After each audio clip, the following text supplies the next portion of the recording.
El día de hoy empezamos con los temas sobre medicina del trabajo y el primero es estrés laboral y fatiga. Me presento, soy el doctor Marco Antonio Borda Hernández, especialista en medicina del trabajo y ambiental. Debajo tengo los correos de contacto y los números de teléfono en caso de cualquier aclaración o sugerencia sobre próximas clases.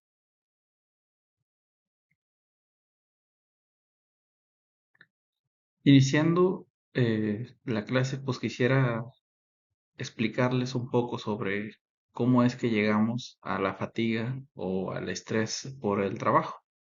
Nosotros contamos tanto con factores predisponentes como puede ser la carga física o mental, que pues dentro de la carga física se divide en fatiga muscular y trastornos musculoesqueléticos, que en este caso no es el tema a tratar, sino la carga mental, que puede ser caracterizada por estrés, tensión, hastío, monotonía o fatiga mental, dentro de los cuales se engloban los factores de riesgo psicosocial.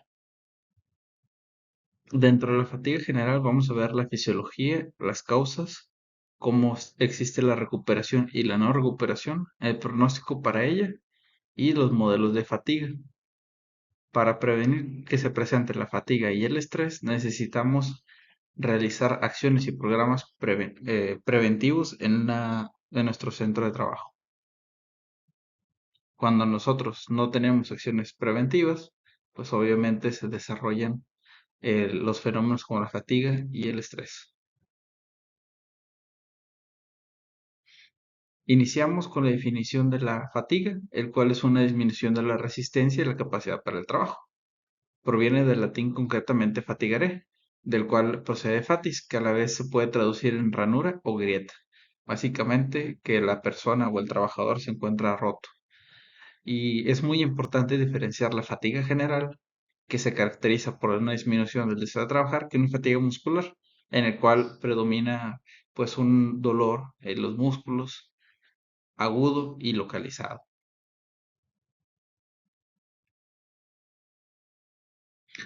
En la Enciclopedia de Salud y Seguridad en el Trabajo de la Organización Internacional del Trabajo, divide en pues muchos factores de riesgo que pueden causar el riesgo de fatiga, el cual es la monotonía, la intensidad y duración del trabajo, el medio ambiente, tales como el clima, la luz y el ruido que existe en el centro de trabajo, causas mentales como una alta responsabilidad, preocupaciones y conflictos dentro del trabajo y pues propiamente características o enfermedades del paciente, como la enfermedad, dolor y el estado de nutrición, donde se propone como la recuperación la única forma de eliminar el estado de fatiga.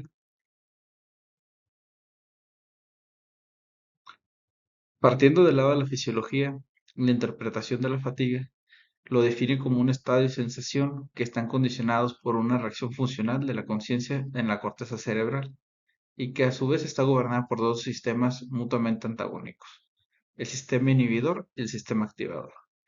En este caso, si domina el sistema inhibidor, el organismo caerá en un estado de fatiga y si domina el sistema activador, mostrará una mayor disposición a trabajar por parte del trabajador.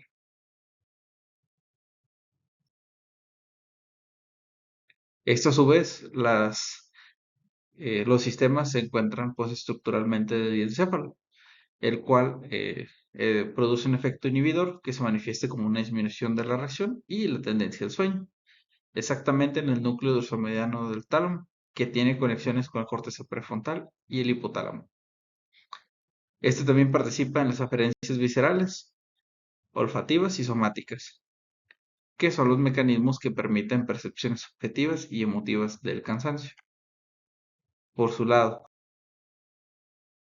el sistema activador, tenemos la formación reticular, que son estructuras que controlan el grado de alerta y como consecuencia la disposición general para reaccionar y estar alerta en el trabajo.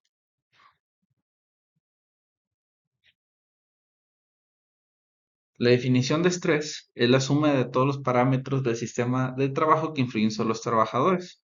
Viene del inglés stress, que significa tensión, con la vocal prostética e, del latín tardío districtia, como restricción o impedimento. de distringo, de mantener extendido, retener e impedir, y de stringo, de apretar y comprimir. Entonces hablamos de que el trabajador se debe sentir algo tensionado, algo pues restringido en cuestión de sus capacidades o en su cuestión de control sobre el trabajo. La intensidad, dificultad y duración de la composición de los factores de estrés, pues es decir, la distribución simultánea y sucesiva de estos requisitos producen pues un estrés. La recuperación, pues, tiene como objetivo que las células recuperen toda la capacidad perdida por estar en un proceso de actividad. Este proceso se conoce como recuperación. Y para restaurar estos niveles, pues dependiendo de cada nivel de estrés, se requiere un periodo más largo de recuperación. Tenemos, de nuevo, basándonos en la Enciclopedia de la Salud y Seguridad en el Trabajo, que ante una tarea puedes descansar que dura unos minutos, puedes descansar eh, cambiando pues básicamente algunos factores de estrés. Cuando son tareas que llevan horas, si necesita un periodo de descanso más prolongado. En un turno de trabajo, pues necesitamos un tiempo libre. Después de turnos de trabajo, necesitamos el fin de semana. Después de la vida laboral, pues a veces se necesitan unas vacaciones después de algunos años. Y al terminar, pues nuestra vida laboral ya a los 60 años, se requiere la jubilación para la recuperación debido a un esfuerzo excesivo durante décadas. Es posible predecir la fatiga en base a la función, intensidad y duración de los factores del estrés. Y pues esto es de mucho interés para los empleadores y saber cómo es que podemos prevenir a que trabajadores lleguen al estrés, al síndrome de burnout o al karoshi, que más adelante hablaremos de él.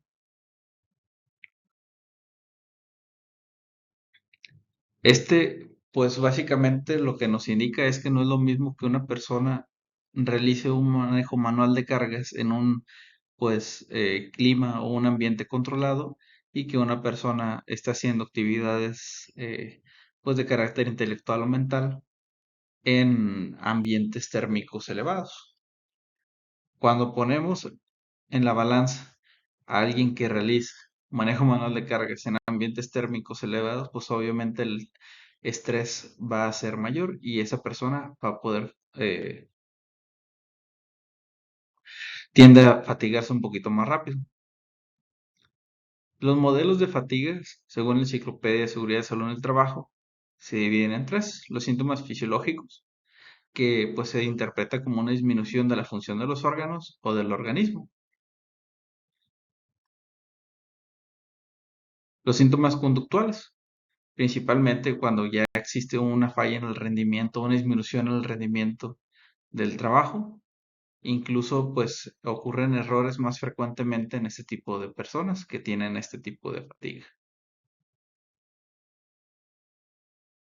Y finalmente los síntomas psicofísicos, que pues ya es una sensación de agotamiento, de deterioro sensorial, dependiendo de la intensidad, duración y composición de los factores de estrés.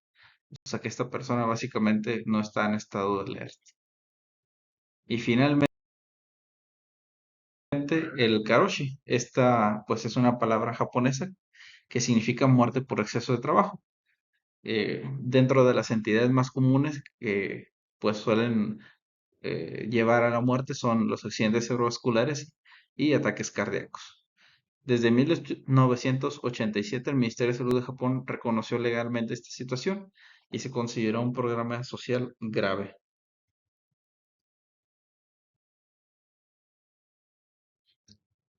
Específicamente, o viéndolo de una manera más analógica, la carga de trabajo es el conjunto de requerimientos psicofísicos a los que se somete el trabajador a lo largo de su jornada laboral.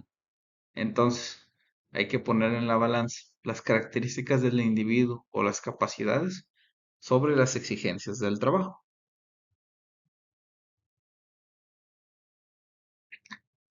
La carga mental se define como un conjunto de requerimientos mentales o cognitivos o intelectuales a los que se ve sometido el trabajador en su jornada laboral, es decir, el nivel de actividad mental o de esfuerzo intelectual necesario para desarrollar cierto trabajo. Como factores determinantes de la carga de trabajo, del lado de las exigencias del puesto, tenemos cuatro, que es el contenido del trabajo, condiciones ambientales, aspectos psicosociales y organizativos y diseño del puesto. Y en la capacidad de respuesta, que son características del trabajador, tenemos factores personales y condiciones extralaborales. El contenido del trabajo, pues básicamente son las tareas propiamente dichas y las exigencias, pues dependen de la información que el trabajador maneje en su puesto de trabajo. En el contenido del trabajo también tenemos, pues, cómo es que se desarrolla. Primero se detecta la información, se identifica y decodifica, se elaboran posibles respuestas, elige la respuesta y al finalmente se elige una. El tiempo es muy importante para poder elaborar una respuesta, que se conoce como apremio de tiempo. Las condiciones ambientales también juegan un papel muy importante. Como tenemos varios elementos, como el ruido, las vibraciones, la iluminación y la temperatura. Estos condiciones pueden causar efectos de bienestar o pueden interferir en pues las labores que desarrolla el trabajador. Y los aspectos psicosociales y organizativos están relacionados con la organización del tiempo de trabajo, el ritmo de trabajo, la duración de la jornada, el número de duración y distribución de las pausas de este trabajo, las relaciones laborales que tengan sus compañeros, posibilidades de comunicación de problemas y el estilo de mando. El diseño de puesto, pues básicamente la forma de presentar la información y la complejidad del programa informático con el que se trabaja determinan los procesos de detección, discriminación, interpretación, elaboración de datos a manejar y las exigencias de la tarea. Básicamente es la adaptación del mobiliario y el espacio físico y el grado de comodidad e incomodidad. La capacidad de respuesta, pues básicamente son los factores del contexto de trabajo o del área que depende tanto de sus características individuales como de sus condiciones extralaborales, como son la edad, el estado de salud, grado de fatiga, niveles de activación y variación en el nivel de vigilancia, agudeza sensorial y rapidez perceptiva, nivel y tipo de inteligencia, nivel de aprendizaje en experiencia de la tarea, características de personalidad, como es una persona ansiosa, introvertida, extrovertida, etcétera. Y la actitud hacia la tarea, qué tan motivados estamos para realizarla. Entonces, cuando las exigencias del puesto se ponen en contra de la capacidad de respuesta y las exigencias del puesto son mayores, ocurre la fatiga. Sin embargo, si se enfrenta nuevamente y la capacidad de respuesta es superior a la carga de trabajo, ocurre el bienestar, que es que un trabajador esté feliz y se sienta satisfecho con las actividades que realiza.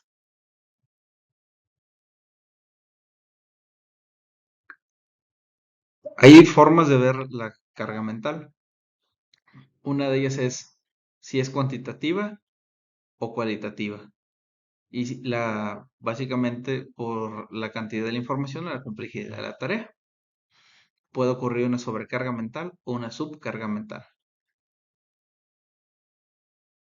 Dígase que si las exigencias son suficientes en frecuencia, pero son simples y concretas, va a existir una subcarga mental del tipo cualitativa.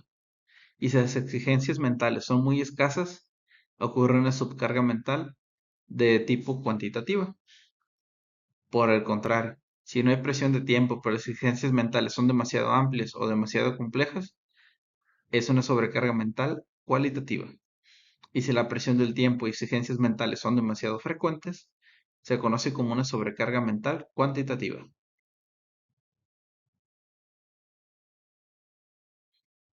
Podemos evaluar tanto la carga mental como los efectos del trabajador.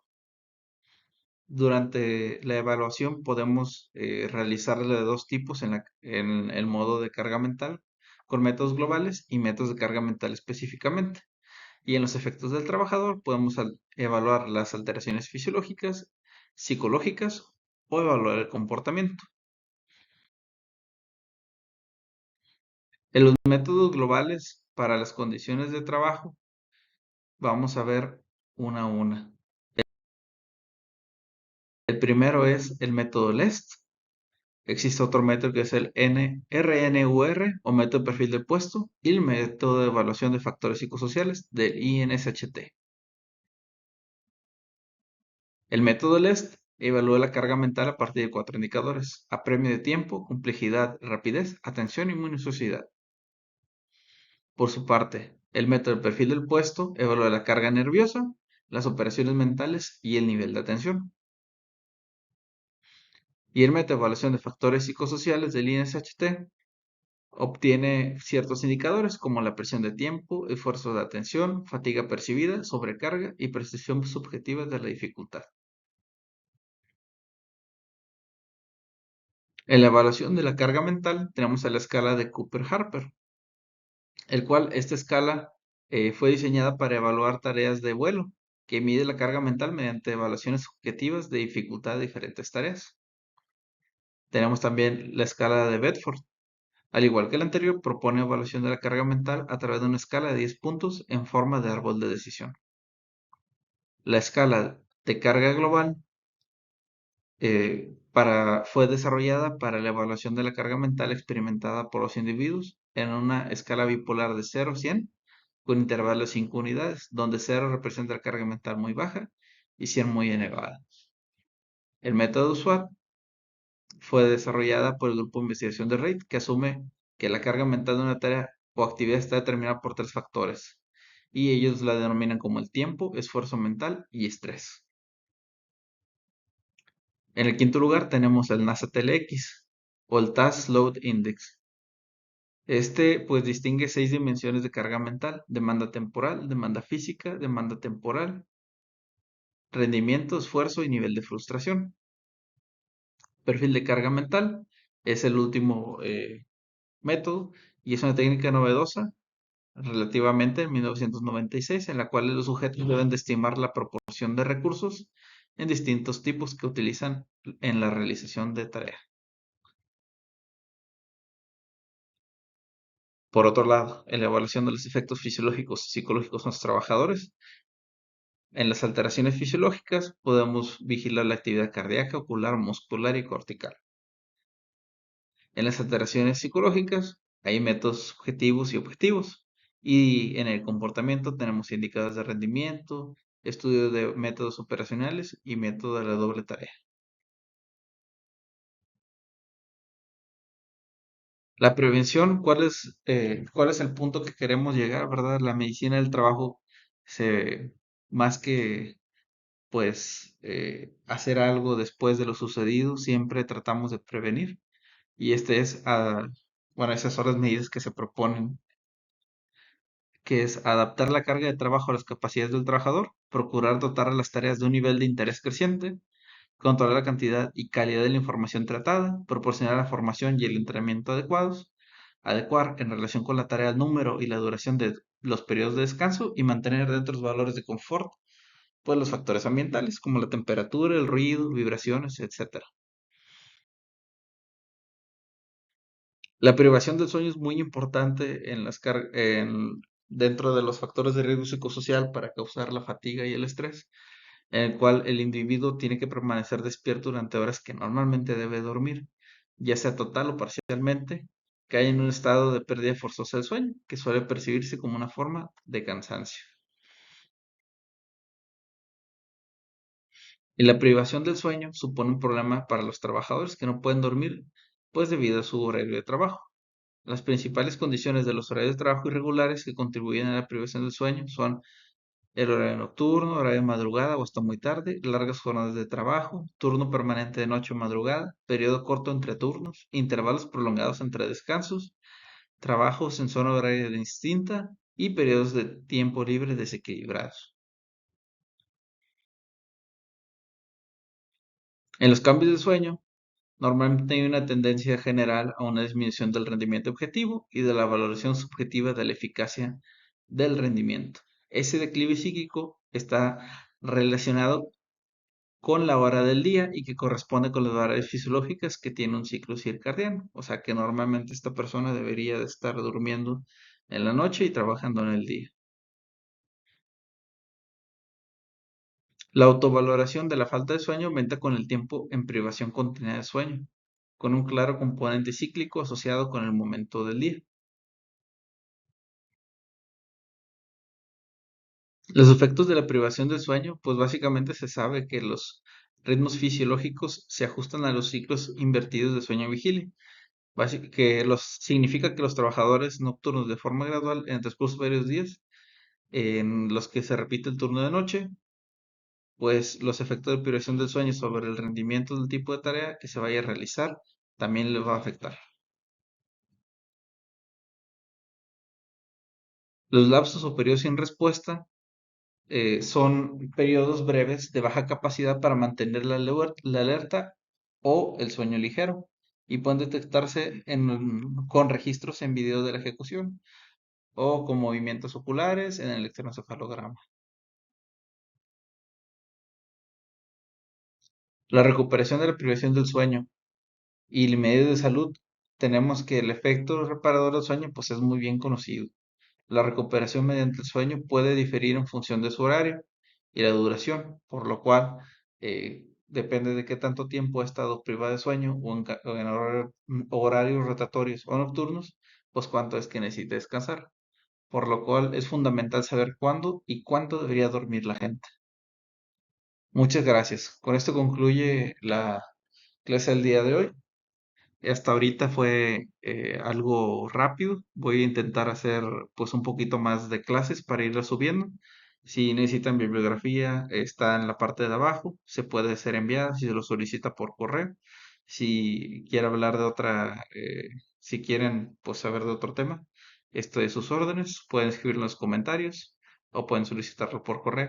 También si encontraron algo que difiere, pues la bibliografía cambia a cada momento, también pues pueden hacérmelo saber sin problemas. Recuerden que la última fase del conocimiento es pues la comunicación, entregarlo a alguien más. Entonces, pues básicamente para eso está hecho este video, para tratar de ayudar a más gente en cuestión de pues conocerlo. También otra cosa importante es que los ojos no ven lo que el cerebro no conoce. Entonces, entre más métodos conozcamos, más temas conozcamos, pues más vamos a poder tener dominio sobre diferentes temas. Me despido, esto es todo. Hasta pronto.